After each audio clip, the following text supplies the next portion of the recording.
Hey guys, welcome back to our channel. In this tech tutorial, we're going to teach you how you can use the Google Chrome web browser as a PDF viewer. For example, if you'd like to open PDF documents not via any other PDF document reader, but simply use Google Chrome for that directly here in your Chrome web browser. So let us guide you through this, guys. It is very simple.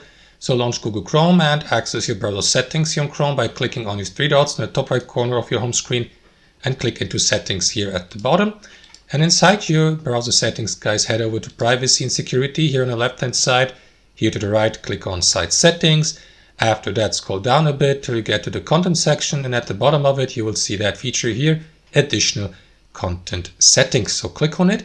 That is going to expand that menu here. So here, search for PDF documents. There you have it. So click on it and simply decide to whether you'd like to download PDFs, for example, or to open these PDF documents on your device, or to open them directly as PDFs, as you can see here in Chrome. So if you'd like to go with the second option, guys, and view your documents here on Chrome, simply make sure that this option here is enabled, open PDFs in Chrome as a default behavior. Now, I don't want to do this because I would like to open them on my device, so I will switch back to download PDFs, but that's how you use Google Chrome as a PDF viewer, guys. Hope you enjoyed this video, got some value from it, and we'll see you next time on our channel.